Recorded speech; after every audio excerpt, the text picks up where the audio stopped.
That P0025 code could be secretly killing your engine, and most drivers make this one costly mistake trying to fix it. Stick around because what I reveal next could save you thousands in repairs. Hello friends, welcome back to our channel, where we make car care simple, fun, and stress-free. Today, we're tackling the P0025 engine code, a common issue that can cause rough idling, poor performance, or even engine damage if ignored. But don't worry, I'll walk you through the possible causes and how to fix it step by step. Let's get started.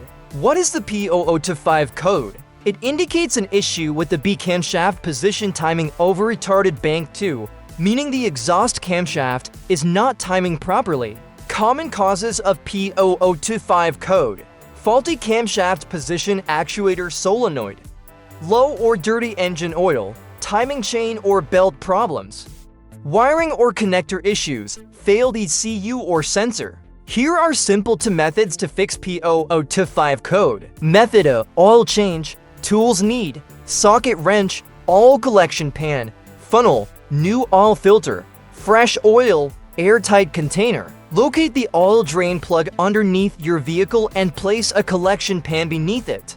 Use a socket wrench to remove the plug, allowing the oil to drain completely. Once drained, reinstall and tighten the drain plug securely. Locate the oil filter near the oil pan or engine. Place the collection pan under it to catch residual oil. Remove the old filter, apply fresh oil to the new filter's gasket, and install it. Tighten it an additional 3/4 turn, avoid over-tightening. Locate the oil fill cap on top of the engine, clean it, and remove it. Insert a funnel and pour the recommended oil amount. Check your owner's manual. Replace the cap securely, start the engine and let it run for a minute to circulate oil. Turn off the engine, then check the dipstick wipe, reinsert, and pull it out again. The oil level should be near the full mark. Add more if needed. Transfer cooled used oil into a sealed container. Recycle it at an auto shop or recycling center. Method B: camshaft oil control valve, tools needed, valve cleaner, multimeter, replacement valve if needed. Found in engines with variable valve timing VVT.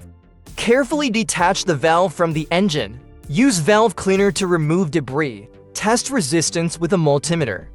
At 68 degrees Fahrenheit, 20 degrees Celsius, resistance should be 6.9 to 7.9 ohms. No reading. Replace the valve, reattach the clean valve, or install a new one if faulty. After fixing the issue, clear the code with your OBD2 scanner and take the car for a test drive. If the light stays off, you fixed it. If it did, give it a thumbs up. Share it with your friends and don't forget to subscribe for more tips and tricks like this. Thanks for watching, and remember, when it comes to car problems, you've got this. See you in the next video.